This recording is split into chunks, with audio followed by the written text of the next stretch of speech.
The power plants and transmission lines of Basin Electric have served the membership for more than 50 years. The fleet of power generation includes coal, natural gas, nuclear, renewable, and wind generation. These facilities supply reliable, safe, affordable electricity to 3 million members across 9 states. The Great Plains Synfuels plant has morphed from coal gasification into developing a fleet of products that help strengthen and serve rural America. Whether it be upgrading an existing facility or building a new one, our work is done to serve the membership for years to come. From development to construction to operation, Basin Electric staff sees operational excellence as the base for our mission. We're built to serve the membership.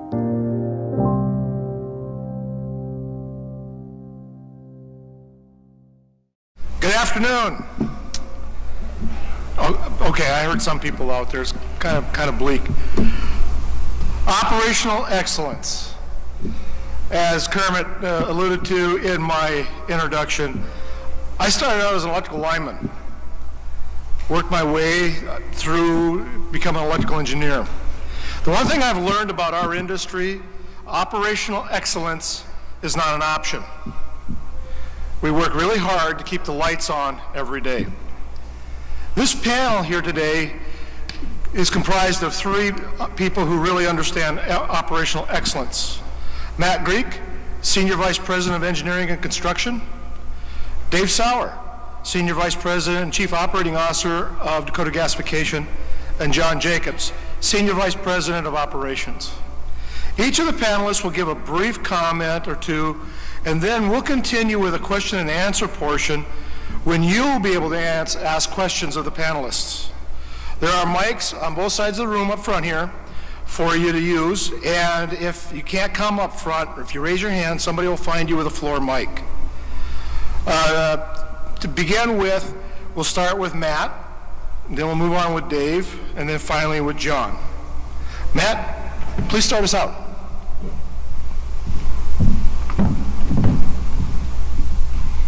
Thanks, Don. We are engineering, construction, environmental services, and property and right-of-way. We develop, permit, engineer, construct, and commission facilities for our member projects. We're a diverse staff of professionals coming together to create value for you, our members, through managing all aspects of our various transmission, generation, and major process projects.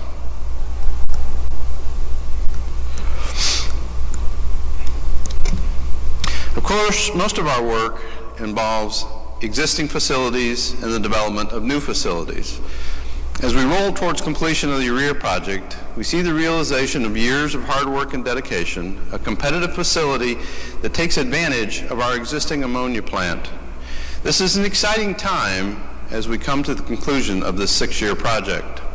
We already commercialized the boiler, control system, and are providing steam to DGC and allowing control of the ammonia plant through the new combined control room.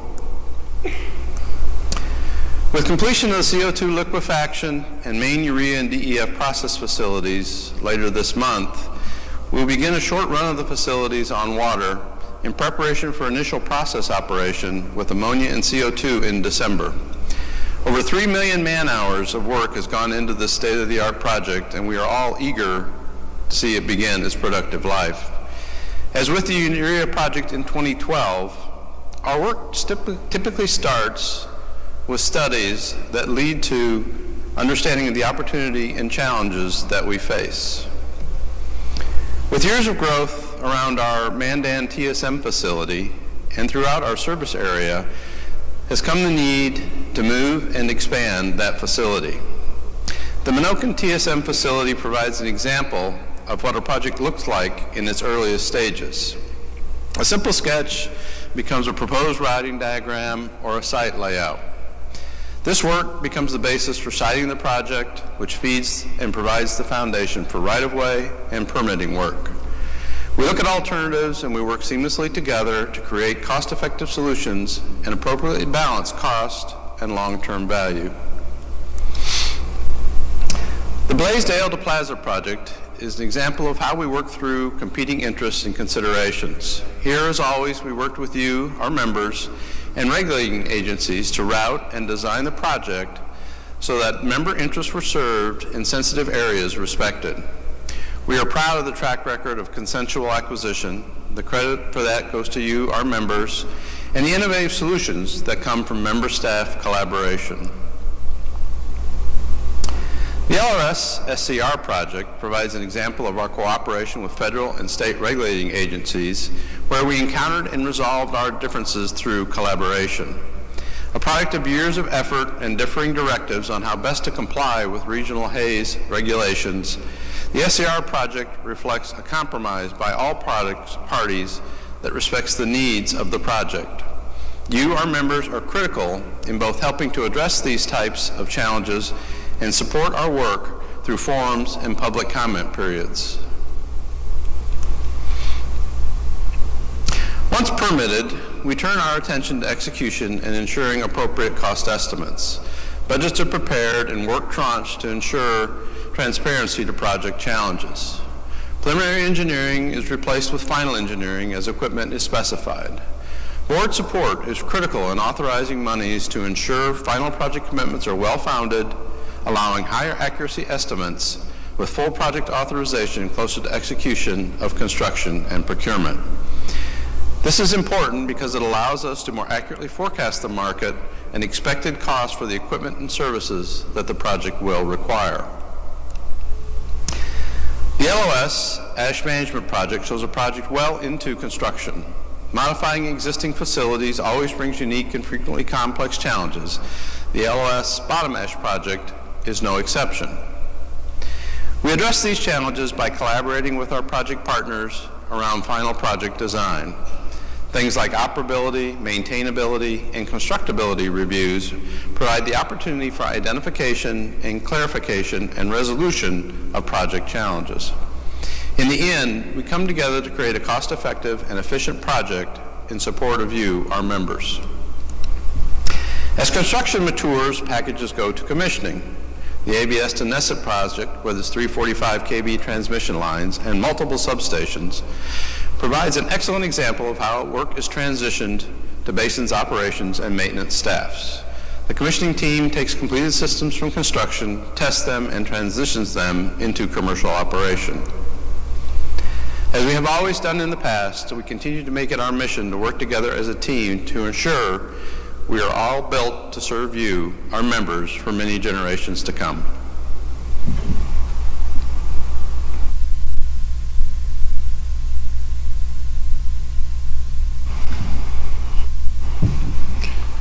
Good afternoon. Over this past year, while Matt's team's been building the urea project, our process operations group has been training our operators to start it up and operate it. One of the tools that we used in training our operators is a urea simulator. And the simulator is nothing more than a computer program that simulates the virtual operation of the ammonia or the urea process. These operators are trained on startup, normal operation, shutdown, the standard things, but the simulator allows us to input upset conditions into the program, which in turn allows our operators to troubleshoot the systems, bring those systems back into operating parameters, or shut the unit down safely. These operators are also part of the commissioning team. They're the ones that are walking the systems down, making sure they're assembled properly, flushing them, and readying them for operation. As Matt mentioned, we're planning toward the end of this month to start what we call a water run on the synthesis portion of the urea project. And what I'm saying when I say the synthesis portion, it's essentially the portion of the plant where the urea liquor is made prior to granulation. So we'll fill this section with water, circulate it with the pumps, heat it up, and then pressure the system up to ensure the integrity of that system. Well, in doing this, it allows our operators to actually operate the urea plant prior to making urea liquor or prior to putting ammonia and CO2 into the system. Our plan for that is to, in the first part of December, when we're complete with the water run, we'll ready the system for operation, bring in the CO2 and ammonia and start cycling up the urea liquor in the synthesis loop. Once our liquor quality is proper, we will start the granulation portion of the project and start making granular urea. In 1988, when Basin Electric purchased Dakota Gas, 2% of our revenue came from products other than natural gas. Through diversification and including the urea project, in 2018, 77% of our revenue will come from products other than natural gas. One of those diversification projects, our CO2 project, crossed a milestone this last year. It has captured and transported 35 million tons of CO2 to the Canadian oil fields for enhanced oil recovery. And as I mentioned before, the urea plant is yet another diversification project. It takes ammonia, what we call industrial ammonia, from our ammonia plant. And when I say industrial ammonia, it's basically low margin ammonia, and upgrades it to DEF or granular urea. This past year, we haven't seen a lot of relief from low commodity pricing. The employees at Dakota Gas have worked hard at looking for ways to increase efficiencies at the plant. How do we do things better, and actual reducing of costs. Basically, we're $24.5 million ahead of our 2017 budget, so very proud of the staff and team at DGC for doing what they have for us. One of the ways we're able to save a lot of money is by doing a lot of the work internally ourselves, utilizing our own workforce instead of hiring contracted services. If you look on the screen behind me, that's a methanator from our ammonia plant. We changed that out this year. We had initially thought we would hire somebody to do that work, but we chose to bring that internal to the company and not spend that money outside of the company. 41% of our workforce has less than 5 years experience at Dakota Gas. If you remember back to 2013, we had a large amount of employees retire. At that time when we hired the replacement workers, we put a pretty rigorous training program in place. And I'm proud to say that program has really paid off. We have a well-trained staff, and when you have a well-trained group of people working toward one goal, we're able to do it with less numbers of people. So we've been able to, through attrition, reduce about 30 people from our workforce. I guess I'd like to end our conversation this afternoon with a commitment to you, our member owners, that we at Dakota Gas will evaluate costs, minimize expenses, improve efficiencies where we can, and look for ways to increase revenue while focusing on a safe, reliable, environmentally friendly operation. Thank you.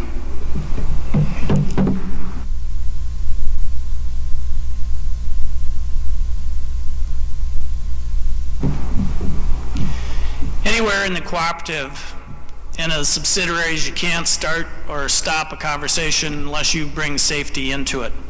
So that's the way I'll start today. Safety has always been important to Basin Electric from its very beginnings, as it is today and will be in the future. Our founders back in the early 60s with the construction of Leland Oil Station saw that as a priority. And it's our priority to send our employees home as in good or better shape than when they came to work. We've also found value in garnering partnerships, valued partnerships with many of you that are in the room today. One of those that I want to give special thanks that has been with us through the thick and thin for many, many years, and specifically the last 3 or 4 years, understanding the issues we have here in North Dakota at Dakota Gas as well as AVS and LOS, is a special thanks to the efforts of the work that North American Coal and the Freedom Mine have done. Understanding our issue, they pulled with us, understanding the pressures we're under, and within the last 3 years have brought a savings to the cooperative of over $45 million in cost cutting, ultimately lowering the cost of coal to our facilities.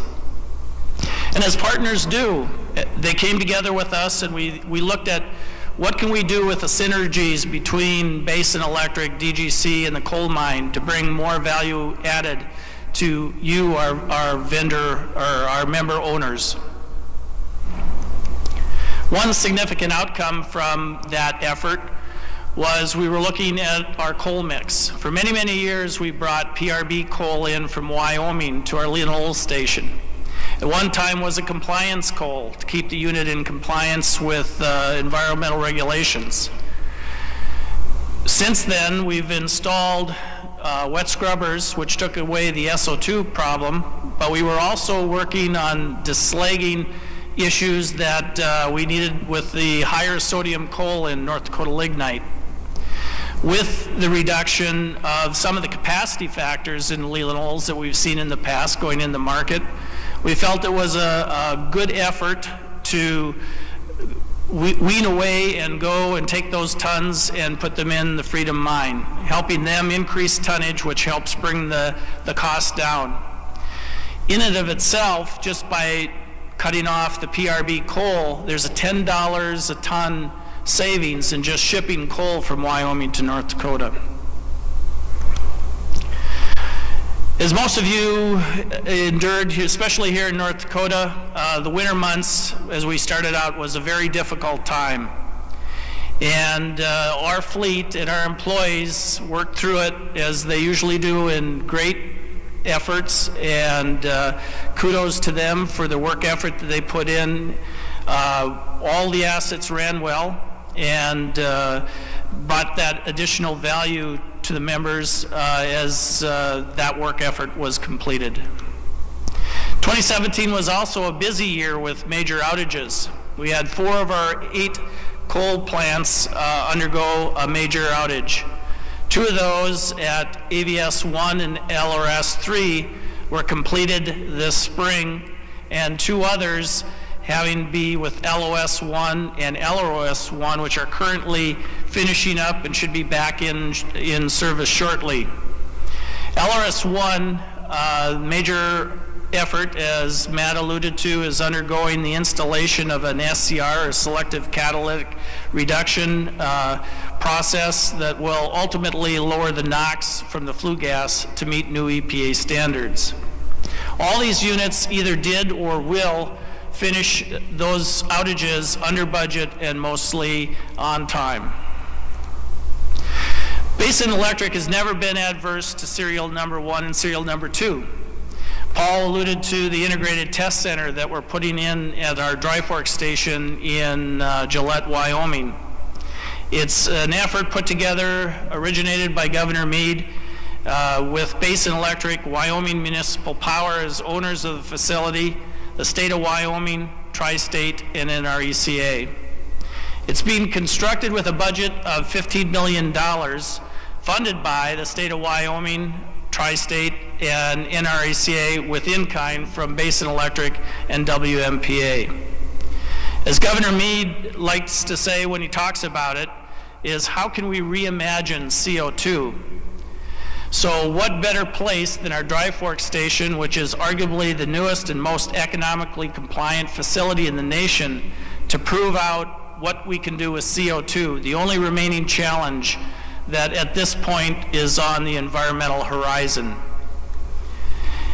As scoped out, the test center is broken up into 2 test centers, a small test center and a large test center that will take 20 megawatts of equivalent flue gas from the plant, break that down to 2 megawatts going into a process of 5 test centers that will be overviewed by X-Prize challenge.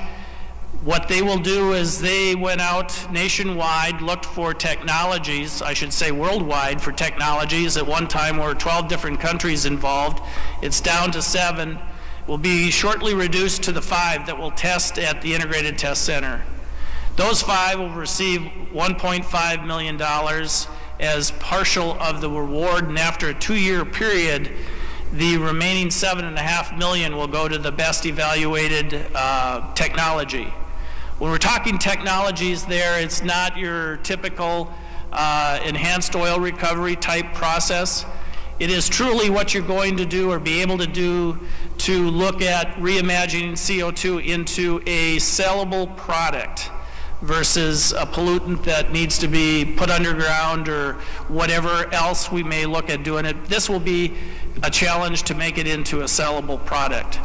The large test center is typically, the state is also interested in enhanced oil recovery, and that's where that type of technology will be matured and tested out.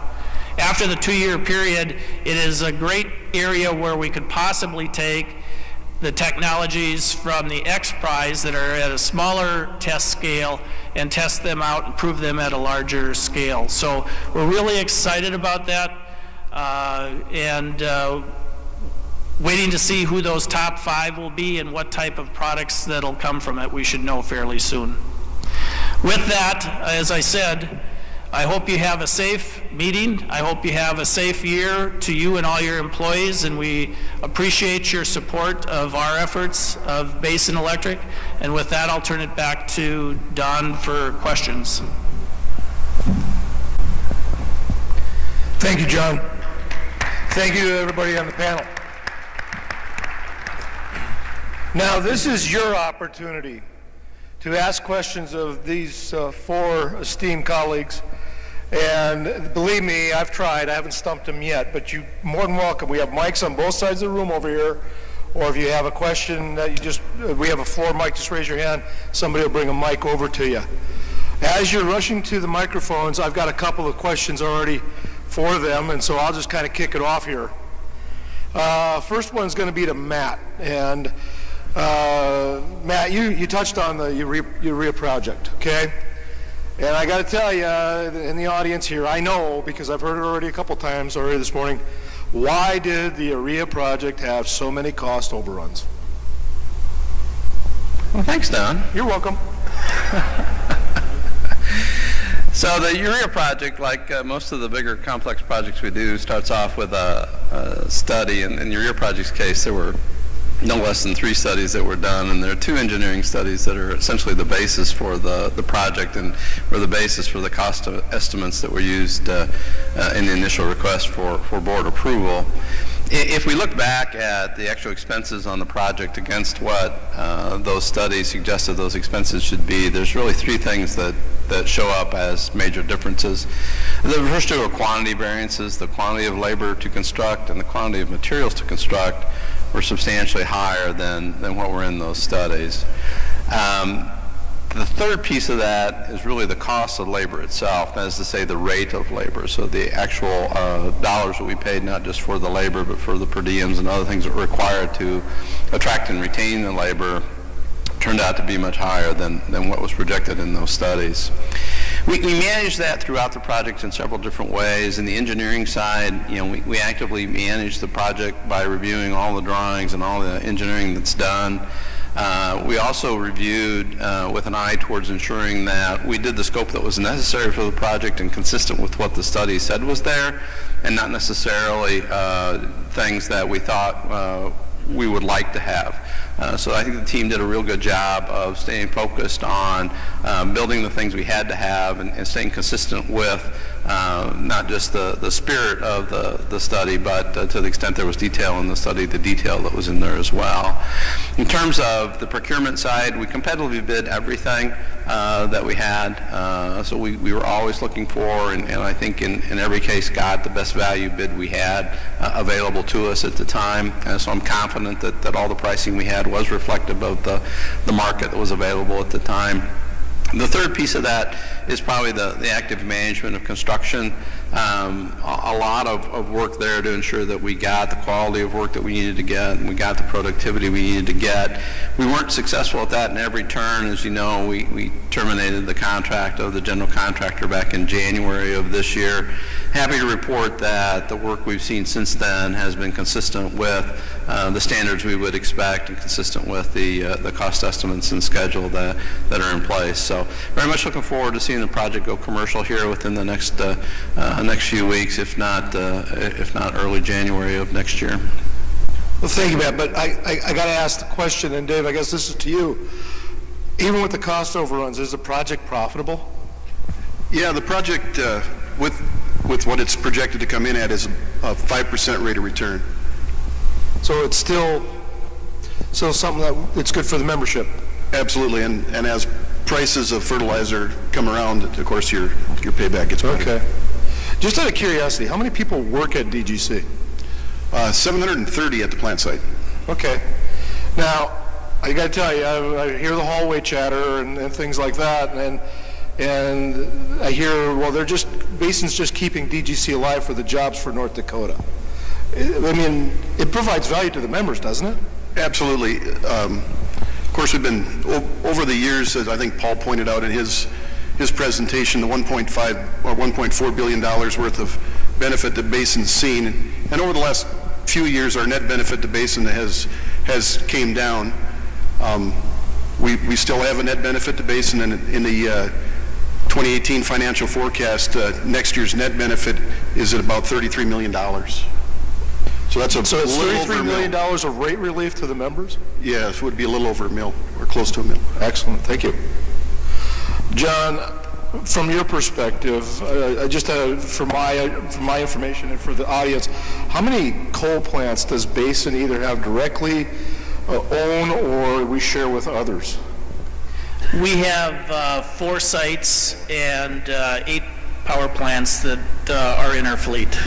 Okay, and so with going to SPP and with the advent of wind, how has that changed the way you run these plants? Well, we've seen a dramatic change in the last 3 to 4 years going into the market. Our plants are still baseload plants. We run them as baseload plants, but we end up in a lot of cases more predominantly in the spring and the fall chasing wind. So our units are ramping up, backing up and down, following wind. We've also, in going into SPP, have a new way of operating.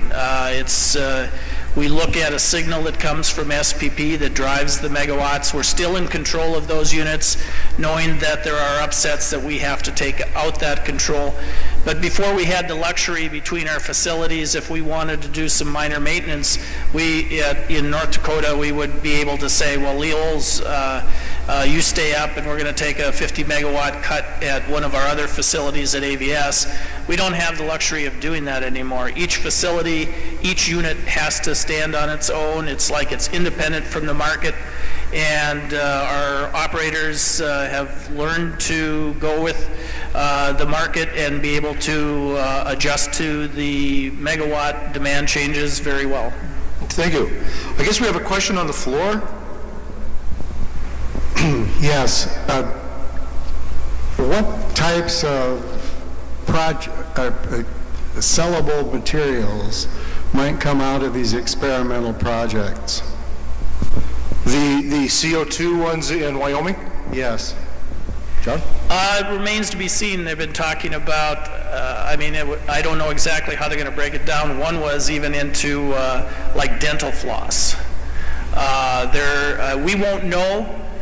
It's kind of a lot of speculation. It's kind of been kept under wraps because the X-Prize competition is the group that's putting this together. Until we get those 5 entities on site, then we're going to have to look at what type of chemicals are they bringing on. The site, as you probably saw from the overview, is segmented. But no, I can't get down into any detail at this point because the type of technologies, other than a potential of those technologies, is the best we have right now. Okay, we have another question over here. This question goes to Dave. Dave, what is you said there was a 5% internal rate of return on DGC. What is the price of urea that is based on?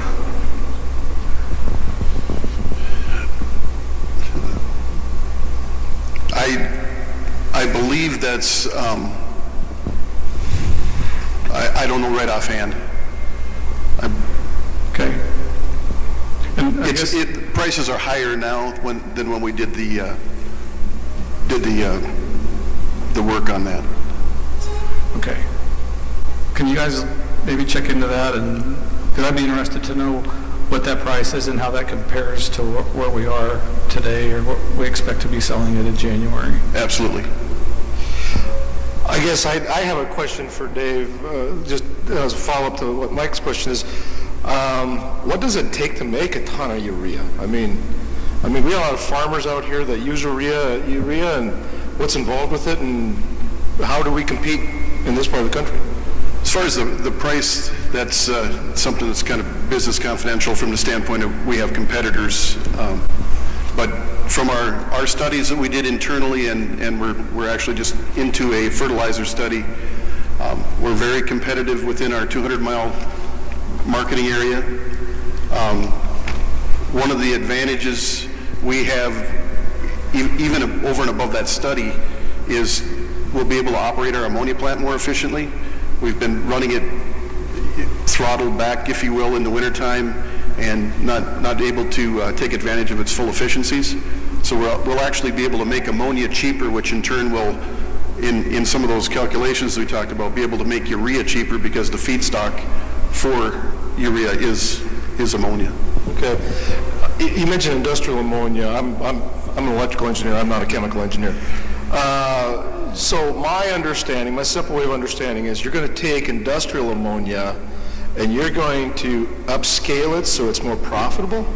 Yeah, probably a better definition of industrial ammonia. It's the same ammonia as agricultural ammonia. It just means that you have a long-term contract, so you got to deliver it every month. So when you do that, you take the highs and lows of the market.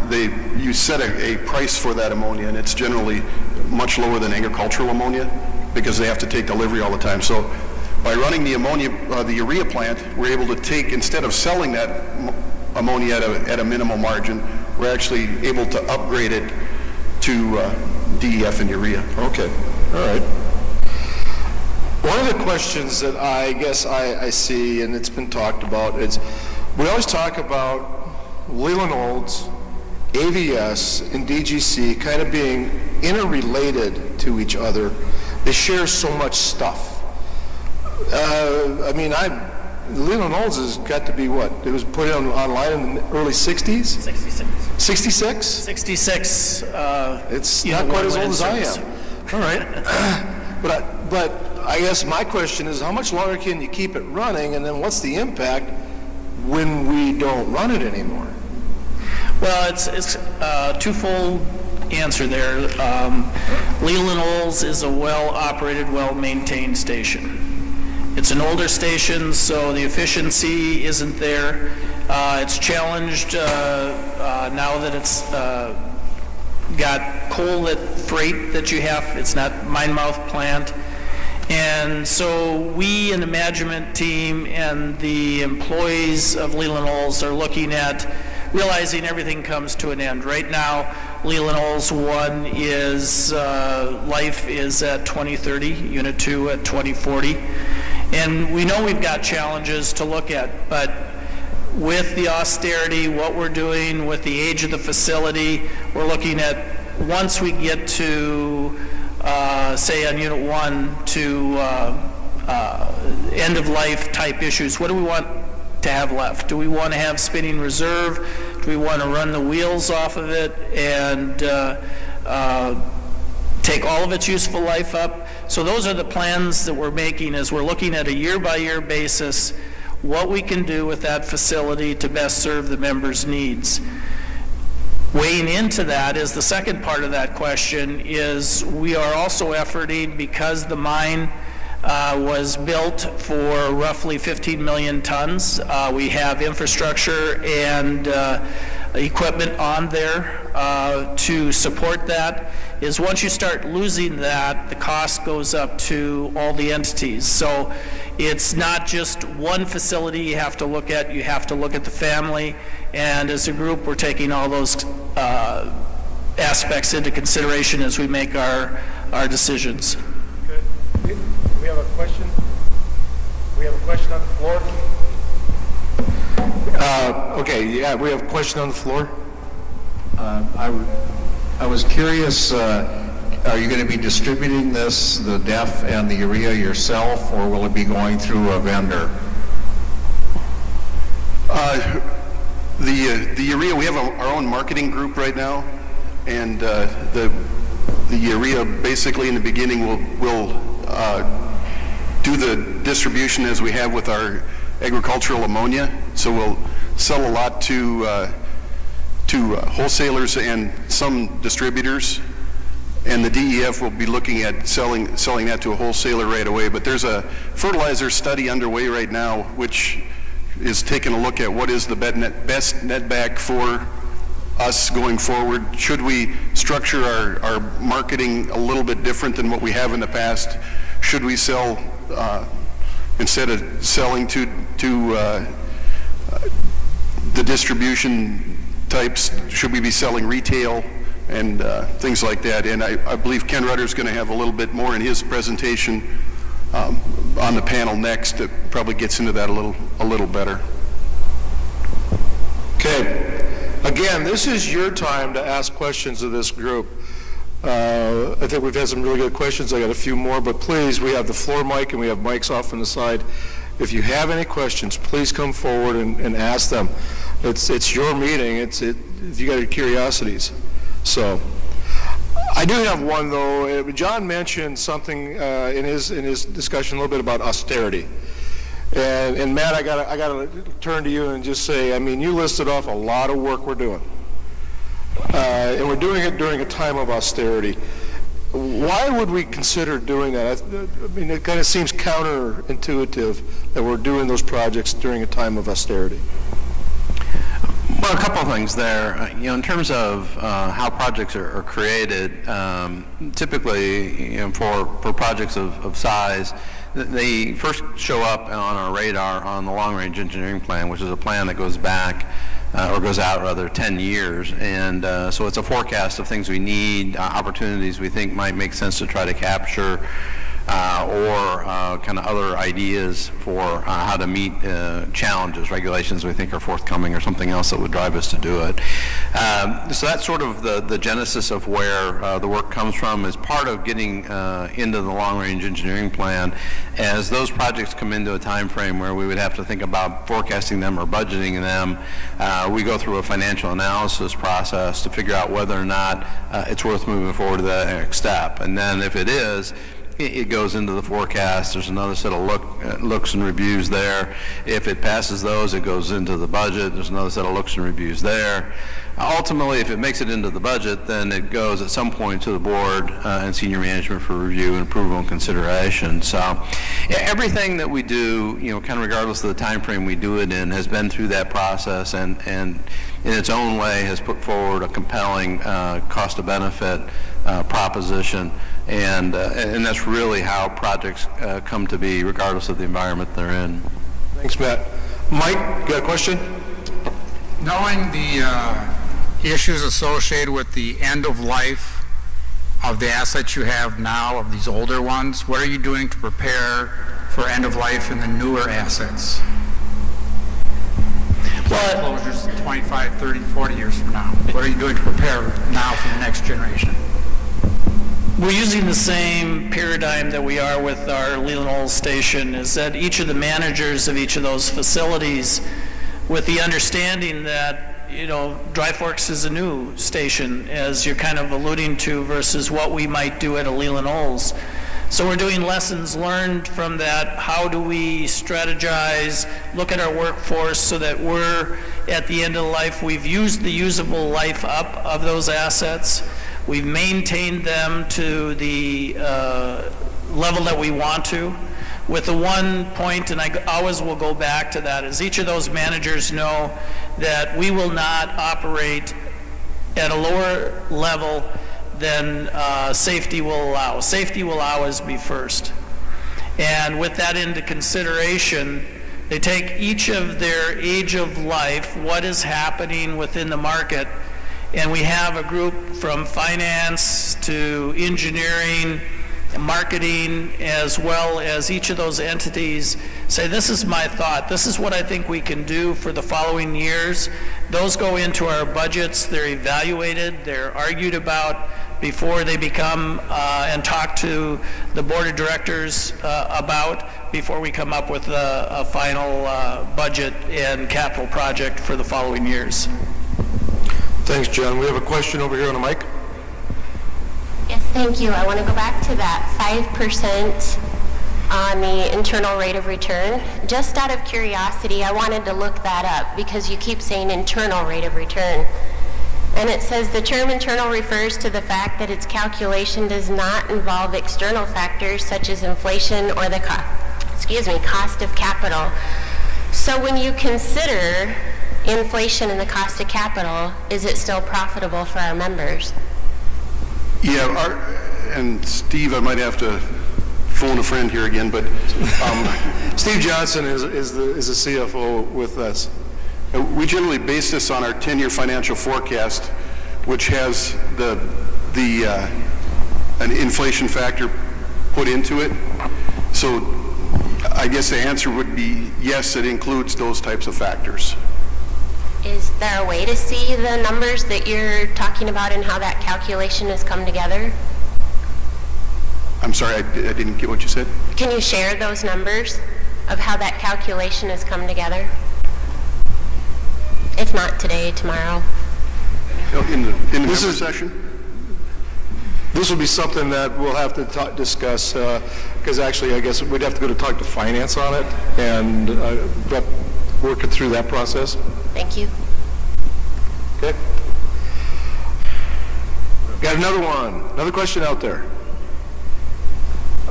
You said that the urea plant is about 99.2 or 99.3% complete, and I take it that that'll be done probably by the end of the year.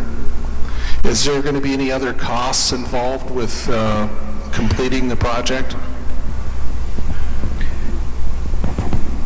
Are there going to be costs involved in completing the project? No, not beyond what's budgeted completed. So just to give you a little bit of background, and maybe I'll kick it over to Dave, and he can talk a little about commissioning and commercialization. Essentially, where we are is construction is, for all intents and purposes, complete on the melt synthesis area granulation. We've got a little bit of work to do on the logistics, the load-out facility, although that's pretty close to. Really what's left to do in terms of construction work is primary insulation, and then we just have to complete the removal of the scaffolding that we use to do the construction of the facility. So that's kind of the construction piece of it. Most of the work that's going on site right now is commissioning, and Dave's folks are doing that commissioning work for the plant, so maybe I'll let him talk a little bit about that. Sure. From a commissioning perspective, kind of like I mentioned in my presentation, we'll be looking at doing that water run on that synthesis loop probably before month end. So that essentially puts the system in operation without having ammonia or CO2 in the system. So I guess looking at it from that perspective, we are anticipating making urea in December.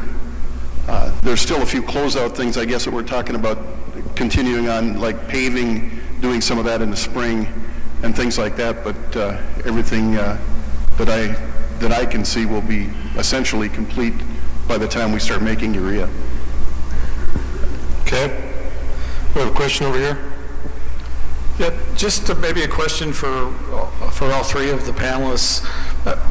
From the perspective of operational excellence, could you talk about maybe a project that you've been involved in that you're really proud of, what was accomplished and what your team has done? Maybe kind of just give a highlight of stuff that's maybe your personal favorite. I guess I can start with that, and I guess it kind of goes back again to we've had several different projects within the company on trying to knock down the barriers between the different groups and kind of as we say, getting everybody to sing off the same sheet of music. And when we came into these challenged times from the commodity markets, the teams that have pulled together to take a look at what we can do without, or how do we manage in these types of conditions, I think have really shown through in the ability to manage reliability at the plant, because we have to be there to sell products. So you're managing the reliability pieces, the production piece, and your budgeting piece. And the teams pulled together and put these last 2 years, put some real good budget projects together, and we're able to hit our marks or beat them. And maintain our on-stream factor as well. I guess I mentioned the one with North American Coal was very important to me and will continue to be very important to Basin Electric and DGC, but the other one that goes kind of unnoticed that happens day to day, and I have to give a really good thanks and appreciate the work that the employees and management of Laramie River have been doing, pretty much with the issues down in Wyoming. We came across some rotor issues that were not expected. And if you look back at the amount of hours and work to put a minimum of 2 major outages for the last 3 years on each of those units, and the time, the talent that was put in place, I'm really proud of that group, the way they work together, help from construction to come in and look over those projects. That's the type of thing that I think Basin does so well, is that I can't pick on just one. I'm so proud of everything that Basin does. There are areas we need to improve, and I think that's the other part of it, is we acknowledge that we want to do better, and we don't put things under a basket. We attack them and put them out, and we go after them. Yeah, so first off, for the benefit of anybody on my staff who's in the audience, I have no favorites. They're all my favorites. I'm proud of all of them. With that said, there's probably a few that I would highlight for you, just to kind of give you an example of some things that I think the group has done really, really well with. One I might start with is the ABS to NESID project. Mike Risen talk a little bit about that maybe later today. We're nearing the end of that project. That was obviously a very large and complex transmission project. Took a number of years, touched a number of the groups that we have in our organization to get executed and complete. At the same time, it happened to be one where kind of the core team that had put that together retired, left the cooperative just about the time we got the okay to go forward, and so we had to, for all intents and purposes, completely replace the project team.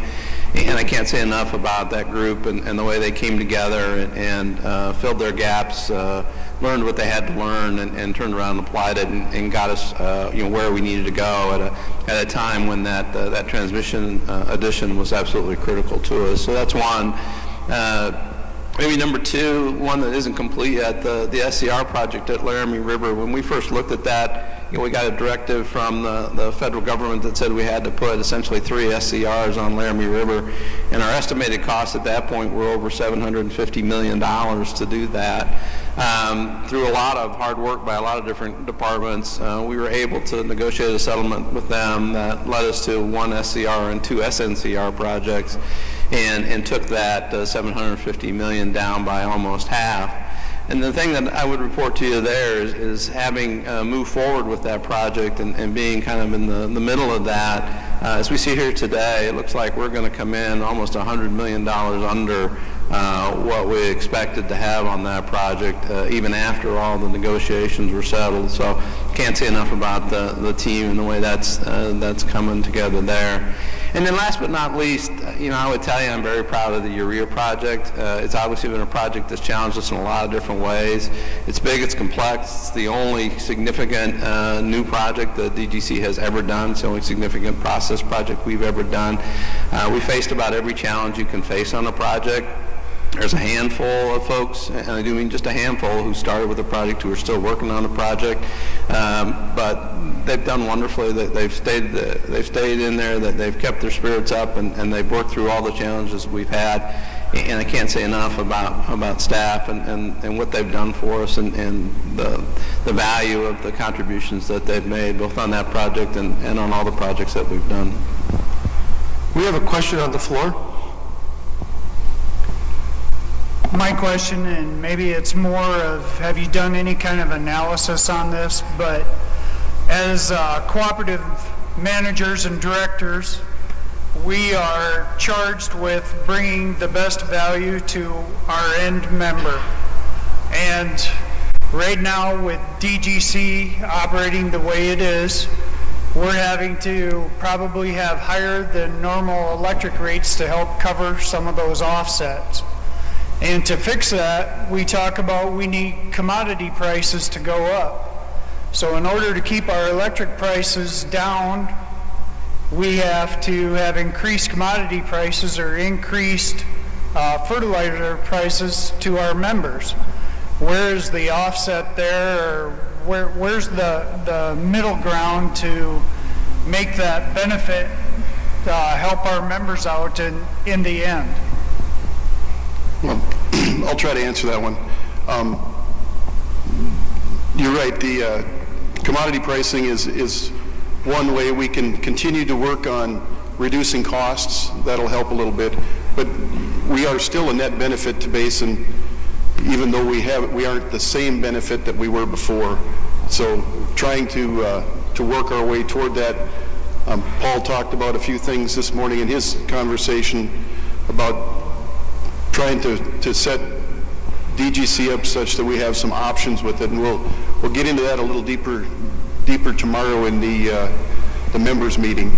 But the things I guess that we can focus on right now is continued work on efficiencies and continued to I guess like I reported, we're $24.5 million ahead of our budget, so there's that much more benefit than we would have had based just on our budget.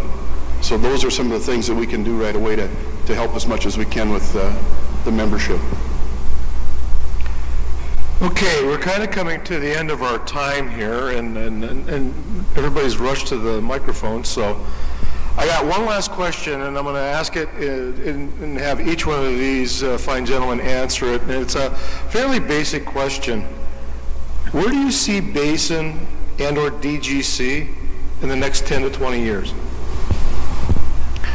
I guess I can start out is that Basin Electric has been my career. I remember back in the early 80s, the issue we had, much like the challenges we have today. And as we talked about, we've got some really bright new employees coming in that are mixing with the older group that have been through those times. It's kind of tongue-in-cheek because I look back at our employees coming in, and two things come to mind is a story of a hiring manager that said that I've got shoes older than you. And we're kind of seeing that in our group. It used to be Leland Olds was the old hats, and that has morphed to younger employees moving into the workforce, which is energizing, I think, the older force. If you look at our Antelope Valley station and you go back and you look at the age force there, which used to be one of our newest, we probably have 15%. If you look at Unit 1 went into service in 84, Unit 2 in 86, 15% of that workforce weren't even born when those facilities went into operation. So we have a challenge, and I look forward to it, of getting those people up to speed. They're really like all the new control systems. They want to learn, and that's why I think Basin is going to be doing well into the future. Just that energy that's there that keeps the older of us in the group going and feeding that knowledge base of all of our younger workforce coming in. On DGC, I believe we'll see DGC in Basin's future. May not, as Paul kind of alluded to, we're kind of transitioning from a hydrocarbon fuels type factory to a fertilizer factory. So as time goes on, I think there'll be some opportunities for us to look at that even deeper than we have now. Again, we need to put ourselves in a position so that we have options for the membership and for the board or the boards in the future to make some decisions on DGC. But there's a valuable asset there, and that's what we need to harness into the future. Yes, I think for my part, I'd echo something that I heard Nick say this morning in the keynote, which is it's very hard to look forward, any length of time and accurately forecast what's coming. And a lot of times at the root of that, and I think in some of the examples Nick provided, technology changes, and it changes in dramatic ways, and it allows opportunities and knocks down challenges that today seem almost impossible to knock down or traverse.